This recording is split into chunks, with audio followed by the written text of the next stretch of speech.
What's up, everybody? Welcome back to another Fall Obsession podcast episode. I'm Sam, your show host here at Fall Obsession, and thank you guys for tuning in. This week, I am on here with a good friend of ours and now one of our Fall Obsession team members, Chad Allen Jones. Chad is local to me down here in Texas. He hunts primarily in Collin County, Texas, which, for those of you who don't know, is kind of the far north side of North Texas.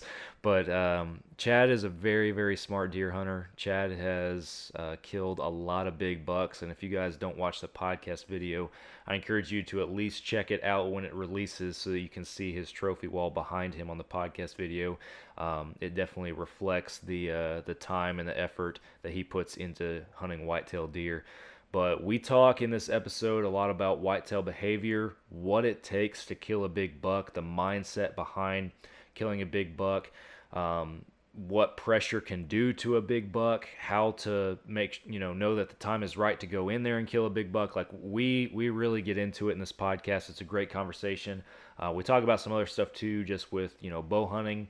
And I asked Chad also, just man, why do you hunt? And his answer couldn't be more spot on. So hope you guys enjoy this podcast. But before we get into it, you guys know the drill. This podcast is brought to you guys by Ridge Rock Hunt Company. Derek and Lacey over there in Mississippi, they use Ridge Rock to help hunters like you and me book hunts with vetted outfitters across the country. So if you're looking for that next adventure, that once-in-a-lifetime hunt with a vetted, trusted outfitter that Derek believes in himself, he will hook you up and get you situated with all the details. Check out Ridge Rock Hunt Company and book your next hunt with them.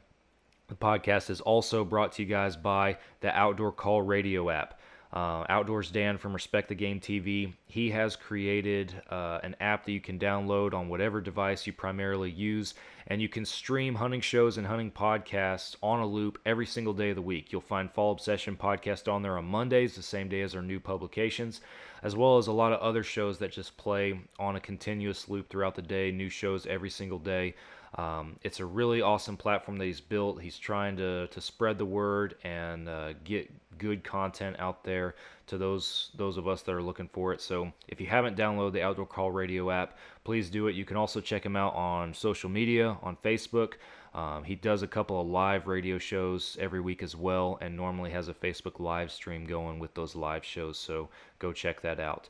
Last but not least, if you guys are interested in promoting your own outdoor brand or a company that you're affiliated with, you think they might be interested in advertising through this podcast during this segment, we do have opportunities available. I encourage you guys to reach out. You can go to fallobsession.com/podcast. That will put you in touch with me and our production team, and we can start talking to you guys about what that looks like logistically, what you guys can expect, what our analytics look like, and all that good stuff. So if you're interested, come on over, fallobsession.com/podcast, and check us out.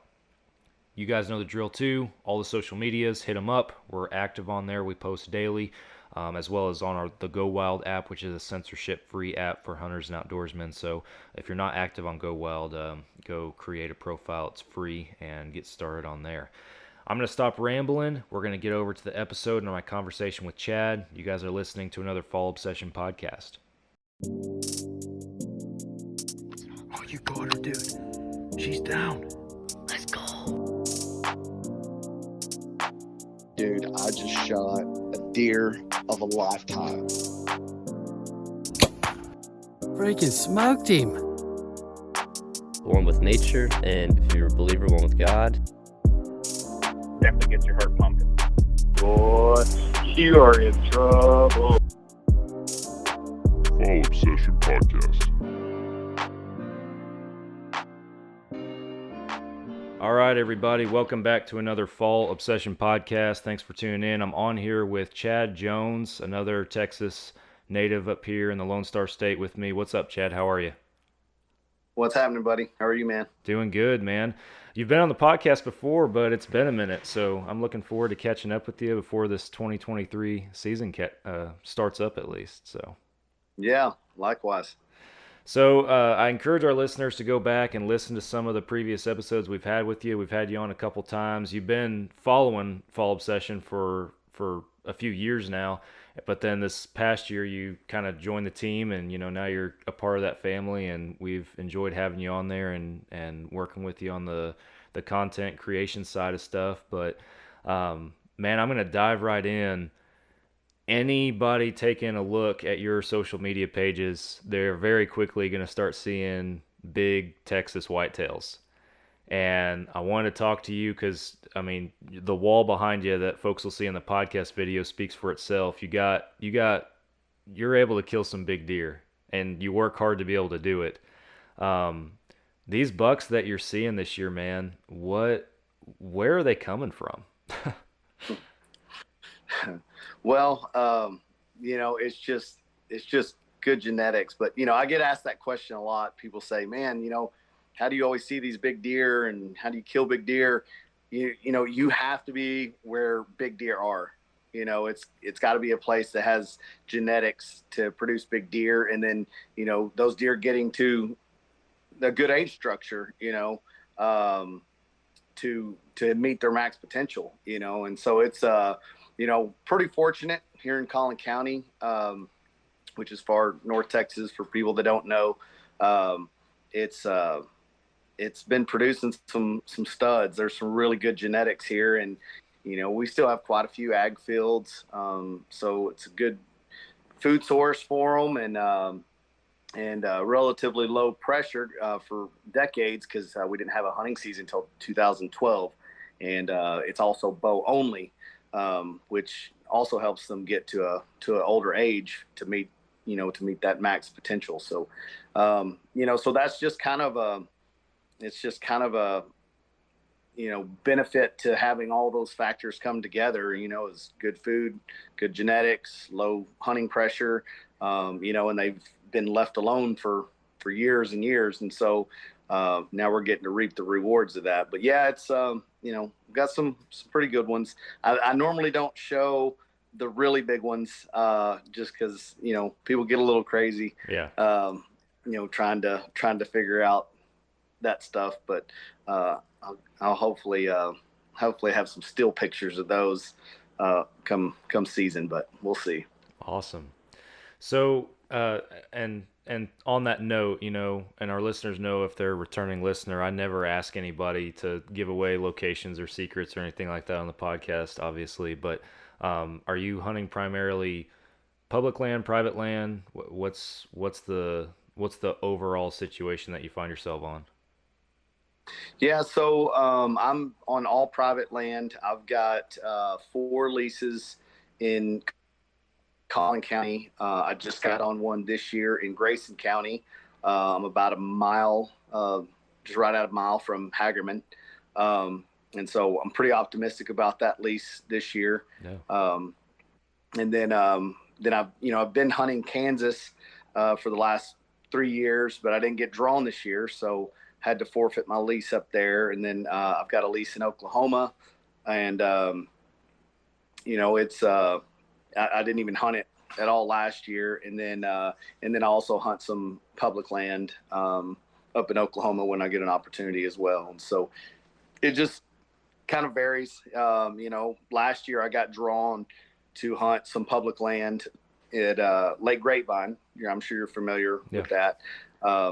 And so it just kind of varies. If I get the opportunity to go hunt other places while my private lands aren't, I don't see any shooters or buck activities down, then it gives me an opportunity to go into places where I don't have to be so strategic in terms of hunting pressure, because I'm just in and out. There's not really a long-term play of trying to get public bucks. You're trying to go in and kill them in the moment, Yeah.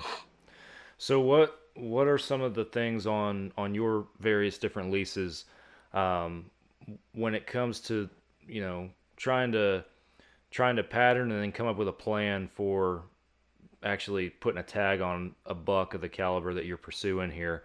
What are some of the things that are must-haves, like pre-season, as far as that you're doing out there on the property and you're preparing for? And then what's the goal? What are you looking for that deer to do to actually start hunting him?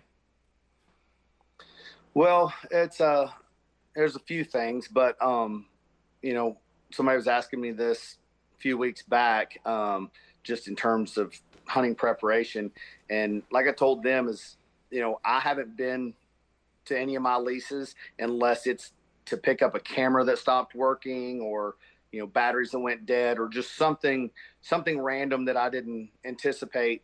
But I try to be by August 1st, or really the end of July. I try to be completely done with everything, cutting shooting lanes, hanging tree stands, making mock scrapes. I try to be completely out by the end of July, and the reason for that is the transition period we have. September is work weekends for everybody going to the leases and putting in food plots while all this rain's in the forecast.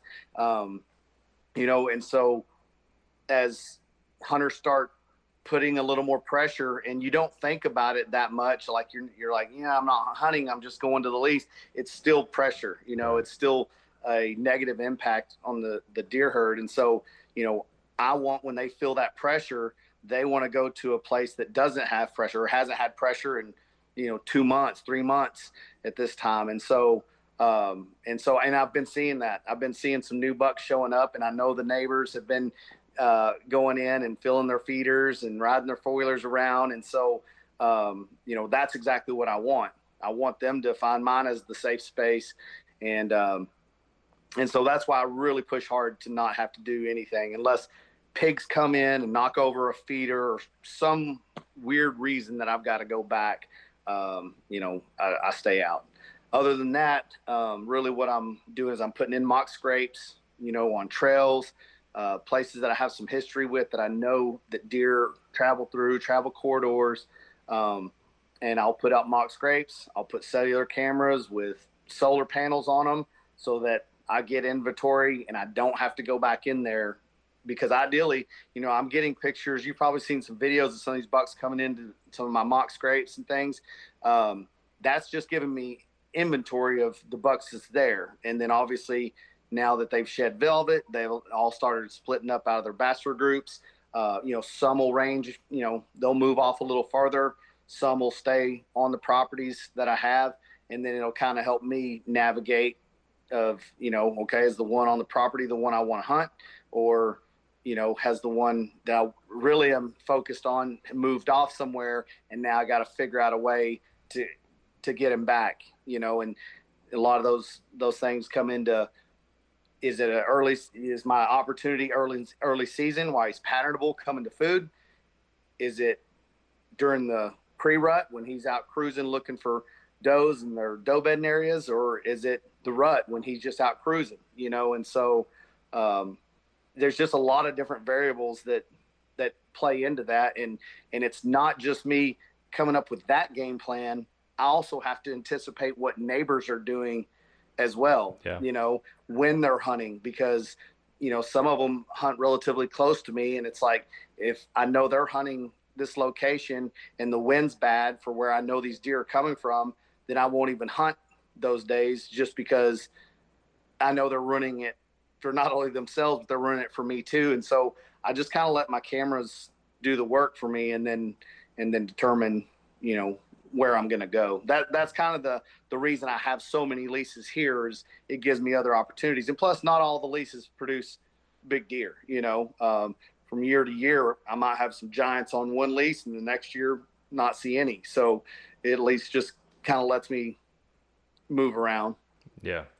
So you're not hitting a property at all unless you're seeing what you want to see from the bucks. You're not hunting just to hunt. Well, and not just that, but I also, I don't go hunt unless a buck that I'm wanting to shoot, or say if I got 2 or 3 hit listers, unless they're coming in daylight. I mean, I'm getting tons of nighttime pictures right now, but like I say, it's also 100 degrees, so that's expected. Right. But also they're getting a little more pressure. Farmers cutting ag fields, cutting hay, neighbors going in, filling their feeders, hanging their stands. So it's pushing them around to move a little more at night right now anyways. And so, but yeah, I normally, it's probably been, I don't know, 7, 8 years since I've hunted opening weekend. Just because the bucks that I'm after they're not daylighting, and I could go sit, and think, well, maybe, today's the first day they daylight and walk through, but I don't like taking those odds, you know what I mean? Yeah. Because more than likely what happens is, even if you don't see that buck, during shooting hours, you're now slowly educating them when you get down and walk back to your truck, because if he comes in at night, like he's obviously been doing at that point, and smells your scent on the ground, you might ruin your opportunity before you ever even get it. Yeah. And so, unless I have bucks showing up in daylight, I don't go. Now, I will say what typically marks that kickoff for me is around like the 18th of August. 18th, 19th, the pre-rut really starts ramping up. And so from there through Halloween is when I see some of the biggest bucks I've ever seen in daylight. Gotcha. That pre-rut's where it's at, huh?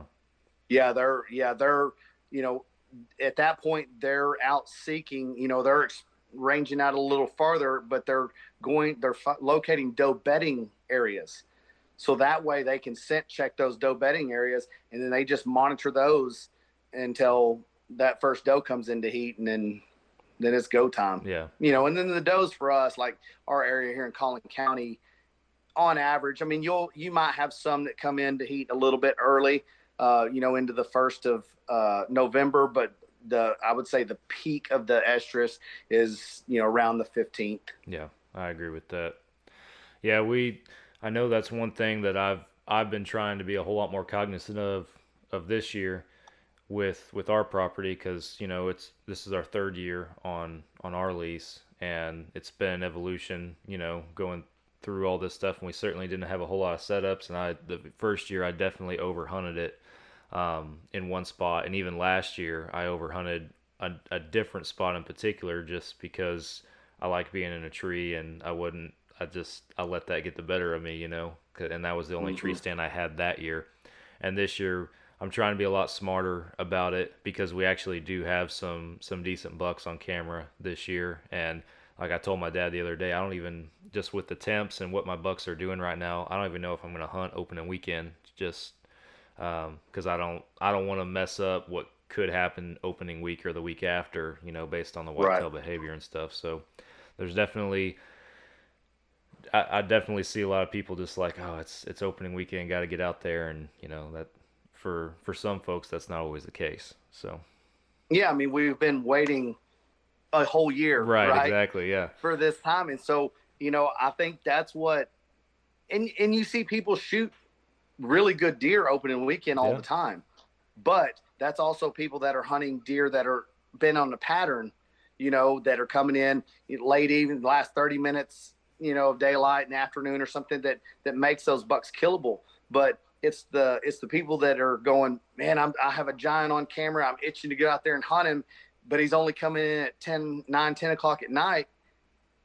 You're on a hope and a prayer that day. And then, so unless there's a cold front or some kind of, crazy pressure system that comes through, I mean, there's no point to chance it. And I think most people get caught up in this because they're going, I don't want the neighbor to shoot him. Right. So I'm going to get out there and hunt as much as I can. And what happens is the neighbor normally ends up shooting him because you've put too much pressure on a deer that wasn't killable because he's moving at night when you're out there putting in all that time. And it, a mature buck, it does not take much scent on the ground, hearing your car door, your 4-wheeler start. I mean, it doesn't take much for them to adapt to that, and so that's just, I would say that's something that people got to be cognizant of is, those deer will smell where you've come and gone, and it starts educating them even when you're not there, so it's just something you got to be thoughtful of. Absolutely.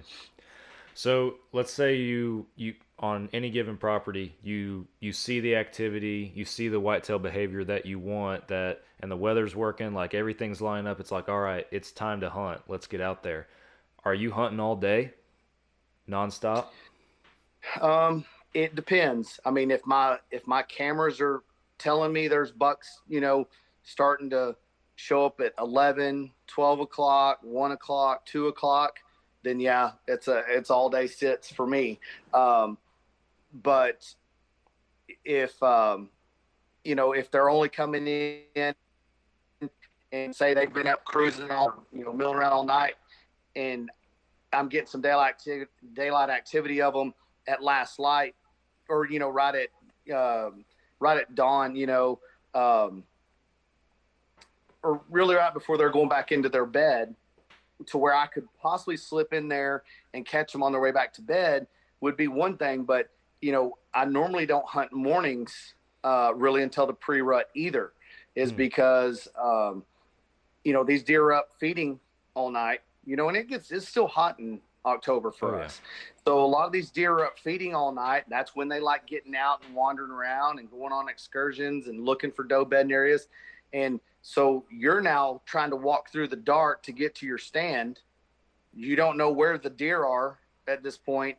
And so you might get lucky and make it there and get in and then happen to catch them coming late back to bed on the way through. I mean, it happens all the time, but I don't put all my eggs in one basket on something like that. It's like, I try to wait until I've got consistent daylight pictures of them, or there's a weather pattern. Say like when I have mock scrapes out or licking branches, and right now the bucks use them and the does use them, but when they start getting frequented all the time, especially if there's a rain event, I always try to go and hunt right after that rain event, especially like if it rains at night and it keeps a lot of those deer kind of pinned down because of a bad thunderstorm. I always want to try to go in and hunt over one of those scrapes for that early next morning, because the bucks will want to go back to those and re-scent them after that rain. And plus they haven't been up feeding all night. Yeah. And so, sometimes that's just a game time decision, whether you take off work for that day or whatever. But if you can get a thunderstorm mixed with dropping temperatures, that's recipe for go time. Yeah. So you had mentioned talking about, what would constitute an all day sit. When a deer gets up midday and moves, or you see a pattern of that, your cameras are telling you that, what do you think is causing that deer to move midday like that? Well, it can be a lot of different things, but from what I've seen, because I was actually after one, he was probably pushing right at 190-inch typical. Man. Was going to be up there in the top 5 for sure of state record caliber typical. And so I was hunting this little property, but I had neighbors that were hunting all around me. And so I was getting daylight pictures of them coming in right around 11 o'clock, like 2-3 days in a row. And so I was like, all right, it's time. So I go in, I get there early that morning, pack all my little Debbie snacks. I'm like, I'm in it for the long haul. And anyway, so I'm sitting there, and I hear something kind of clanging around on the neighbor's property next to me. And this is at, I don't know, probably right at 9 o'clock. And so I get my binoculars and I'm looking over there, and one of the neighbors has already got out of his stand, and he goes to his feeder, takes the top off, and starts scattering corn out. And it's like clanging all around. So I'm like, well, this is over, and so, or at least that opportunity. But I kind of looked at it as a different picture of going, well, that buck is probably laying in bed somewhere, right? And he's already sensing the pressure of these neighbors hunting him. Well, they're hearing that same thing, or they see him walking back to their truck, or hear them start up their truck or four-wheeler or whatever. And then that's what causes him to then get up of going, all right, I know that pressure is now moved out. So now I'm going to get up and travel throughout the day. So I sat there anyway. Now, the funny part is he did show up, and it was at 12. I was like 12:11, but he crossed the creek and went on the other side, and one of my other cameras was picking him up going the other way. Man. And so I was like, you got to be kidding me. And so I was like, well, I'll just sit there. Maybe he'll eventually loop back around, because the wind still wouldn't have been too bad for me if he would have tried to come from the backside, because I was at an extreme off wind that was actually blowing back to the neighbor. And so he never did. He went down the creek and he never did come back that way. And dude, I played cat and mouse with that stupid deer all season, and I never did catch up with him. But that's just the way it goes. Yeah, man, hearing you tell that story, one, it just gets me excited. Like I'm putting myself in your shoes, and I'm picturing it all in my mind, and all that stuff happening, and it made me think. It's just there's so many people that like to from outside Texas that have never hunted Texas, they haven't grown up hunting Texas. They look at it as you're waiting on deer, you're baiting deer, and especially with the conversation you and I are having right now, it really makes me appreciate just that if you really commit like you have to learning and understanding these animals and how they behave. I mean, in the moment, like sitting in a stand, are you technically waiting on a deer? Yes, you are, but there's so much more strategy and tactics leading up into that moment, that hunt, that some folks don't understand. And I love these conversations with guys that understand that and that are able to articulate it in a way that, puts it in perspective for all hunters, because again, it's not just, sitting over a feeder, hoping that a big buck shows up. I mean, you can do that, but if you want to kill big deer as you have, this is the mentality you have to have, and that's what gets me pumped up for deer season. Man, I'll tell you, I've never shot a big mature deer over a feeder. Yeah. It's the weirdest thing. So some of the mock scrapes I have some that are just in the woods, stand alone on little funnels and trails. And then I have some that are probably 30 yards from a feeder, which is next to a stand. And I had bucks come in there, probably 12 different bucks come in there, hitting that scrape just about every single night, and never one time went to that feeder, and it was literally 30 yards from them. They would skirt right around it. Nothing. They didn't want nothing to do with it. And that's at the cover of darkness. So I knew immediately they weren't going to come out there in daylight. Yeah. So now I will say I've seen big bucks come around feeders during the rut. They'll a lot of times they'll skirt down the downwind side of it, or they might come up to it, not really so much to eat, but they're scent checking for does. But yeah, I've never had big bucks here come to a feeder. But you kind of touched on hunting in Texas. I mean, and you're right. A lot of people have feeders. I have feeders. Most of them are, are gravity feeders, and I've got some spin cast, but, bucks just freak out at the sound of that spin cast feeder. They just don't like it, but I'll get them to eat out of a gravity feeder quite a bit.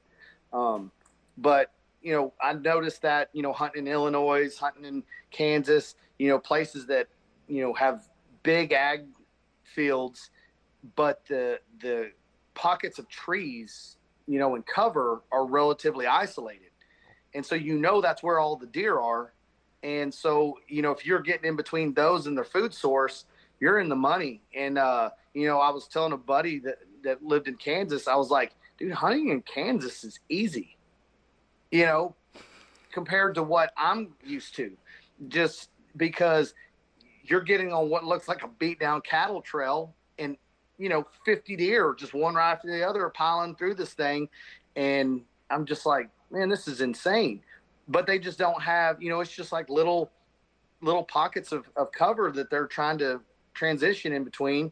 And, unlike here, deer could come from any direction for no known reason, and that's what makes them hard to pattern, where if you find a good trail, you're like, oh, I'll sit right here, I'm good. I can't tell you how many times I've sat on a beat down trail and I'll watch bucks and does come in on a not even an identifiable trail at all, just going through the brush right in behind me.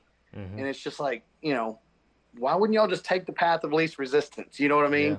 Yeah. It's but I don't know, it's a challenge, for sure. But the other thing is too is having so many pigs, you got a feeder out, and that's you'll know that struggle for sure. If you have a feeder and you got pigs without putting up hog panels, dude, it ruins your hunts in a hurry.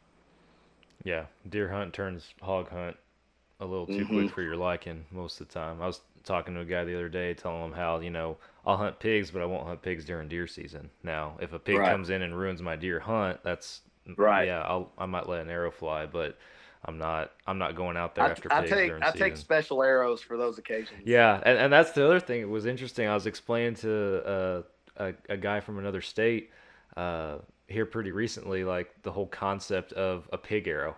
He's like, what do you mean you have different arrows? I was like, no, I mean, it's the same arrow. It's just an older arrow normally, and it normally has a different broadhead on it that, that's been used. The ones I don't care to lose. Yeah, the stuff I don't care about. And what's so funny, and I tell people this, like, I have my pig arrow in my quiver. I run Easton Axis arrows, and I've been shooting them for like 8 years now. So, archery industry, technology, the graphics and all that kind of stuff over an 8-year period obviously change, and they update them. So I have one arrow that's from 8 years ago that somehow has made it through eight years undamaged, and I can't get rid of that thing. Like, I shot that big pig with it last year, and I was like, oh, this is gonna be it. Like, after I shot him, I was like, that arrow, that's it. Finally got rid of that arrow. No, complete pass through, unscathed. I'm like, dude, I can't get rid of this thing to save my life. Funny. Yeah, I know. I want to ask you about changing gears slightly. Kansas. How many years did you have that lease? So I actually went and hunted with a buddy on his private property for 2 years, and then I had the lease for 1 year, and then I had the lease to get back on this year. It was just me and one other friend of mine that were on it, and then he got drawn, but I didn't, so had to forfeit my spot. And so, that's the only drawback with Kansas is, if you don't get drawn, then you're paying for a lease for nothing. Yeah. Yeah. Nobody wants to do that. So what, in that situation, what are the chances of being able to get back into, a property like that if you, like, say, got drawn next year? Well, that's the thing. I got a couple friends there that are, into real estate. And so finding a property isn't that difficult for me to do there. It just depends on the price tag, because some of them are really expensive versus, we found some land that had a lot of deer, a lot of turkeys, shot a pretty nice 10-point. My buddy shot a really nice, I think his was a 13-point, and it was a whole lot cheaper than what leases are around here, Yeah. Yeah. The only drawback is, it's a 6-hour drive, because we were in southeast Kansas. Yeah, that's a drawback for sure, but it's also Kansas, so. Right. Yeah. Oh, yeah. Oh, well, and that was the thing is, here we don't have that high of a deer population for Collin County. And so, so there'll be weekends I hunt and don't even see a deer. And dude, there would be at least 50 deer out on these fields in Kansas. And I'm like, man, this is awesome. But the drawback was, if I didn't make a shot or take a shot, how am I getting down without blowing all these deer out of the field? You know what I mean? Like, that's the dilemma up there, is you got so many eyes on you, that your strategy just has to change a little bit. But it's definitely a game rich environment up there. That's for sure. Yeah, for sure. So what is there anything you're attributing not getting drawn this year opposed to previous years to? Um, I think it's just I got drawn 3 years in a row, and it was just my time. It's the luck of the draw. It's kind of like, the odds of getting drawn there, depending on what unit you're in. The odds of getting drawn there was pretty high, but you've also had in the last few years have been record number Yep. of applicants for non-resident putting in just because of these monsters that's getting shot in Kansas.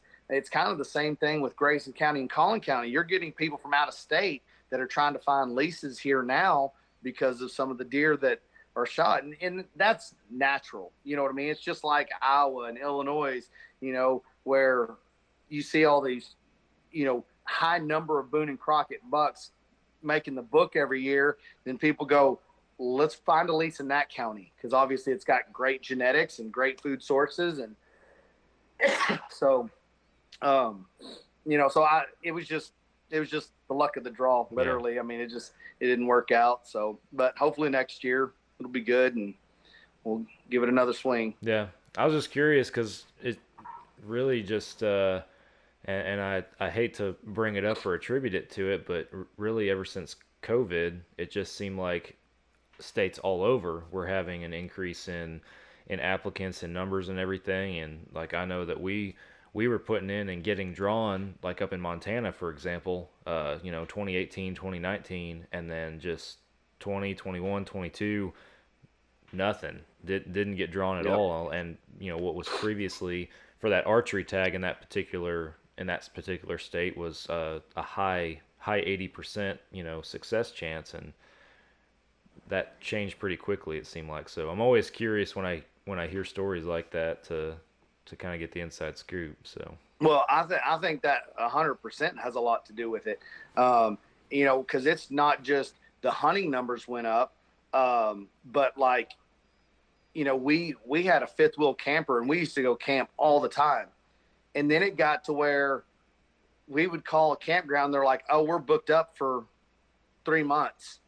And I'm like, what are you talking about? How are y'all completely full?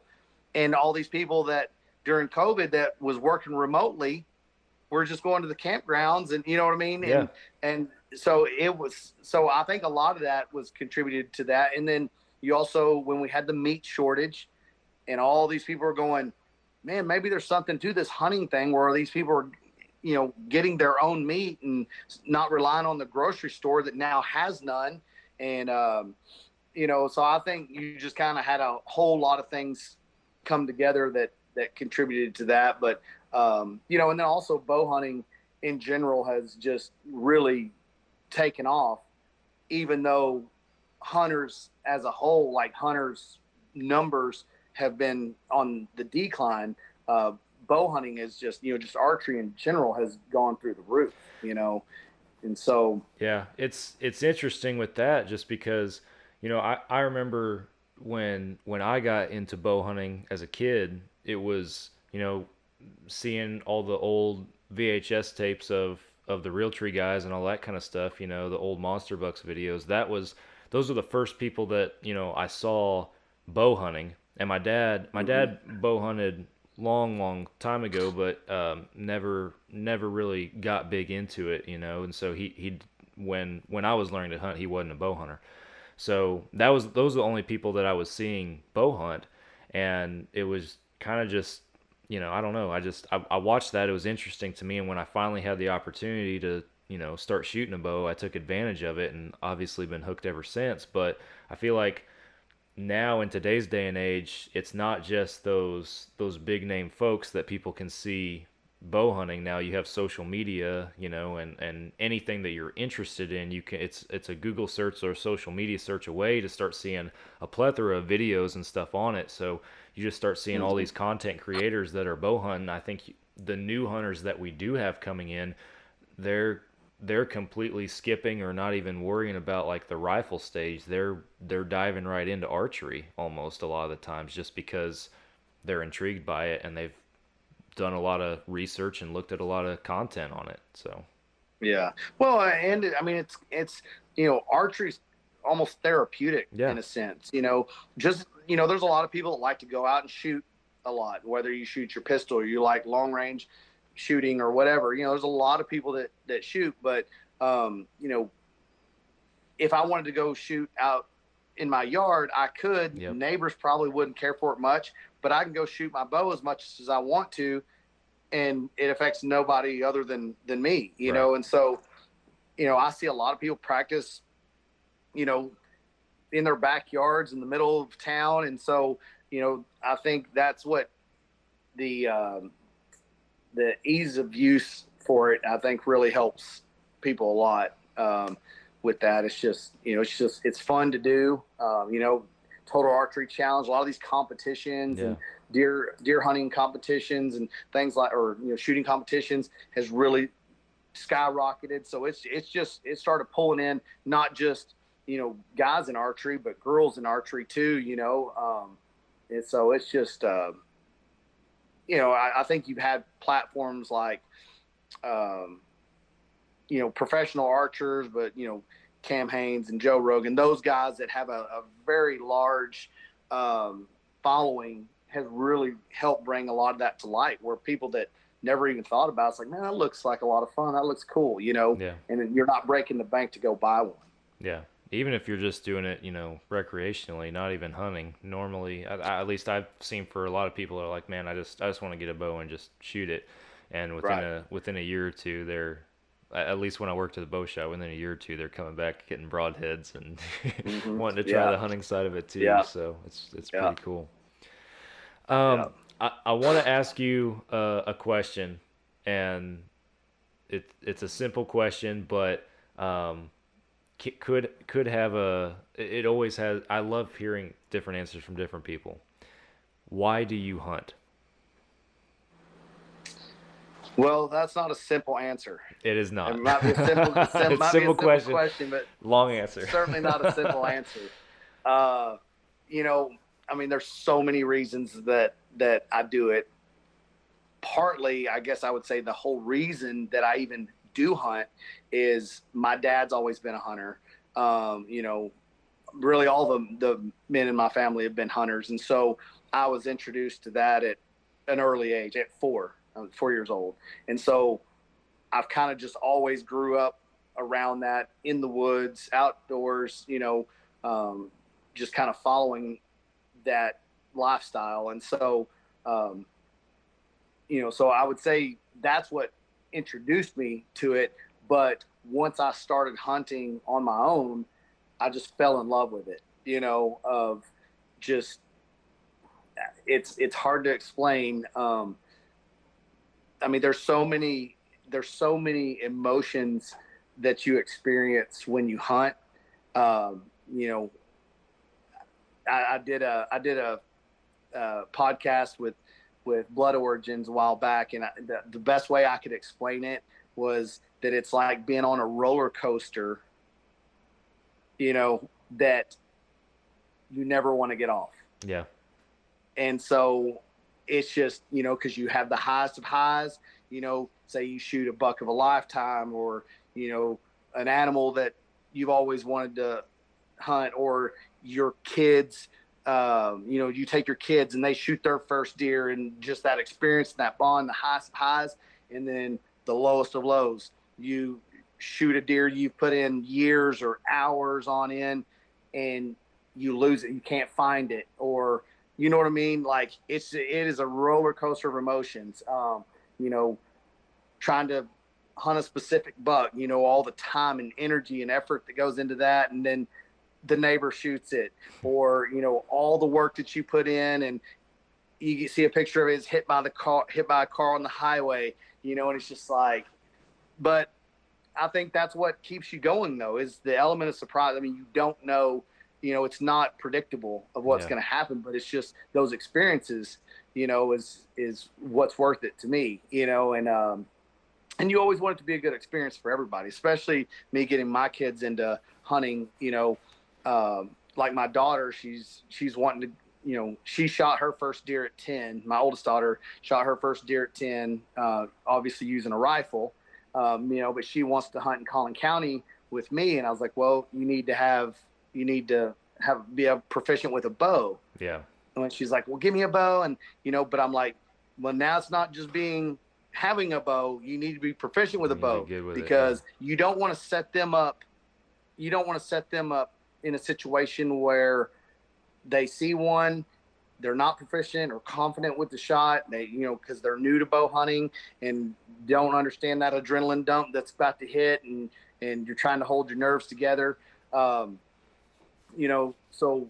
you want that experience to be a high experience for them, and not a low experience of making a bad shot and can't find it. So, so you kind of want to navigate those things for them. But, there's just so many reasons that I hunt. I mean, not just for the experiences, but I mean, it provides meat for my family, because everybody in my house eats deer meat and pig meat. And, it's just, dude, it's just in my blood. I mean, that's just what I've always known. That's what I've always loved to do. Yeah. No, I recorded a podcast actually for another show with a guy named Johnny Mack. He has a podcast called Soul Seekers, and it's episode 232 of their show if any of our listeners want to go check it out. But he recently moved to Texas, like within the past couple of years. This is his first year hunting Texas. We had a long conversation about, hunting Texas. But he comes from Washington State, which is completely different. And he asked me, he's like, man, what is this Texas hunting thing? What gets you excited down here? Like, and it took me to my tree stand when he asked me that question. It took me to my tree stand just on a cool, crisp morning there, just calm, watching the woods wake up, just complete mental outdoor therapy at that point. In my mind, in that moment, it doesn't matter if a deer walks out. But the second that a deer does walk out, it just all your other focus in your life just turns away, and you're focused on that animal. And you never knew that animal was going to show up. You had no idea. It could be a doe, but your focus all of a sudden shifts just to that, and you're just watching that animal, and you don't know what's going to happen next, whether you're going to shoot that one that just walked out or you're hoping one comes up behind it. It just the unknown, like, you have to experience it, and you talking about that, it made me think of that again, because it's a spiritual experience is what it is. And it's who you are, to your point. Yeah, I mean, it's I think that's the thing that's intrigues me the most is, is you could go to the same spot, you could hunt the same spot, the same stand, and something completely different could happen every time that you sit there. Yeah. So that's what is so intriguing to me. But I agree with you 100%. Days that I go and don't even see a deer, just to unplug from reality, just to sit there, no traffic, no phone ringing, no anything, just watching squirrels or armadillos that I think are like massive bucks coming in behind me, or whatever. It's just taking it all in, man. And people that don't experience that, like people that are more in the city life that have never experienced just going and just reflecting on that time themselves, God, they're missing out on such an amazing experience, Yeah. I mean, you don't have to kill an animal when you go hunt. I mean, you just going out there and watching everything wake up with the sunrise. I mean, it's just, dude, it's hard to beat, man. Yeah. It's incredible. Well, man, I'm going to start heading for home, at least on our episode here, but I do appreciate you coming on, and I really hope that we're getting pictures at some point this fall of one of those giants that you won't speak of being on the ground. So I'm hoping that you're successful in all your efforts. You've definitely put in the work, and it sounds like you're set up for success this year. So. Well, I appreciate that, man. I hope you guys have a phenomenal season this year too. It's coming up quick, man. Yeah. So, it's go time, baby. I'm Yeah. ready. Yeah. No, I'm stoked, and like we talked about how I'm thinking I'm probably not even gonna hunt opening weekend.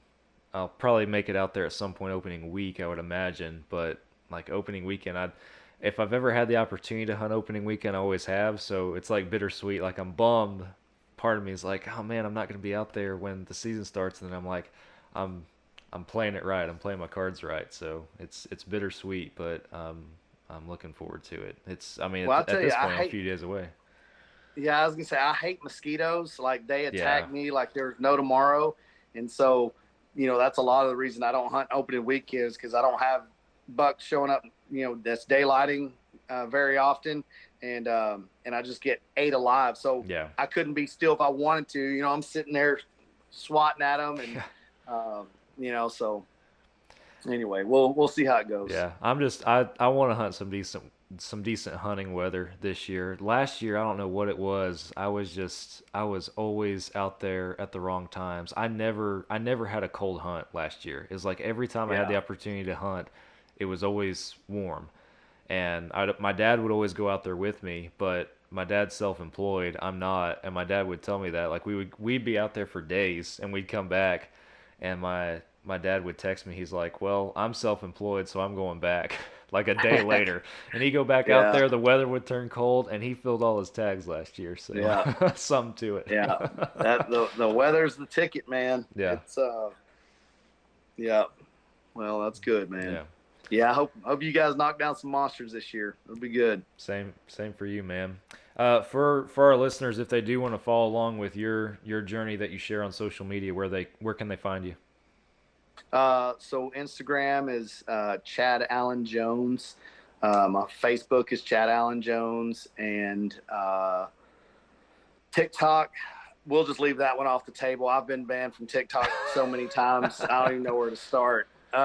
So that one's Chad Allen Jones too, but Comes and goes. I just got.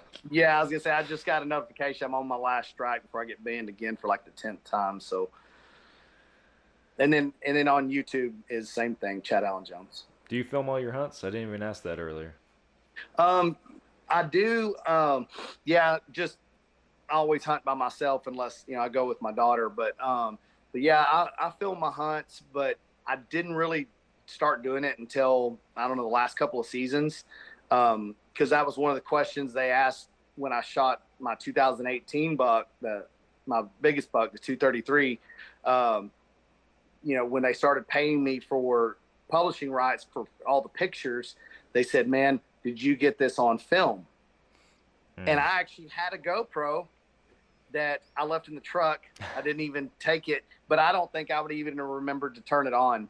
On a deer like that. The way it all transpired. And so I've made a more valid effort to try to capture some of them. Like I filmed my hunt up in King Ranch last year, the one before that.